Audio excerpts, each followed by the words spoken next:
பார்னபியின் mega சொதப்பல். பார்னபி என்ற குட்டிக் குரங்கு காலையில் தூங்கி எழுந்து சோம்பல் முறிக்கிறது. அதன் வயிறு பசியால் குடுகுடு என்ற சத்தம் போடுகிறது. அப்போது மரத்தின் உச்சியில் தங்கம் போல மின்னும் ஒரு பிரம்மாண்டமான மஞ்சள் வாழைப்பழத்தை பார்க்கிறது. உடனே ஒரு சூப்பர் ஹீரோ போல போஸ் கொடுத்து அதை எப்படியாவது அடைய வேண்டும் என்று முடிவு செய்கிறது. வழுக்கும் மரம். பார்னபி வேகமாக ஓடிச் சென்று மரத்தில் ஏற முயல்கிறது. ஆனால் அந்த மரம் மிகவும் வழுவழுப்பாக இருக்கிறது. அது வேகமாக கை கால்களை அசைத்து ஏற முயன்றாலும் இருந்த இடத்திலேயே நிற்கிறது. கடைசியில் பயங்கென்று கீழே விழுந்து ஒரு பந்து போல துள்ளிக் குதிக்கிறது. அடுத்து ஒரு கொடியையும் குச்சியையும் எடுத்து ஒரு வில் போல தயாரிக்கிறது. ஒரு கௌபோய் போல அந்த பாசத்தை சுழற்றி வீசுகிறது.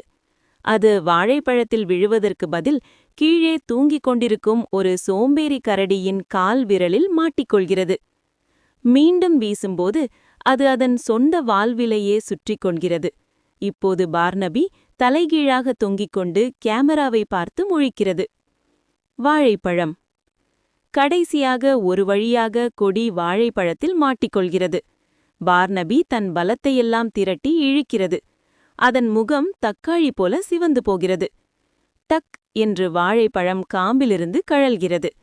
ஆனால் அந்த ரப்பர் போன்ற கொடி ஒரு பெரிய கவன் போல செயல்பட்டு வாழைப்பழத்தை பின்னோக்கி தூக்கி எறிகிறது. அது ஒரு தேங்காயில் பட்டு தெறித்து ஒரு நீர் யானையின் முதுகில் மோதி ராக்கெட் போல வானத்தில் பறந்து அந்த வாழைப்பழம் வெகு தொலைவில் ஒரு பறவையின் சாப்பாட்டு கிண்ணத்தில் போய் விழுகிறது.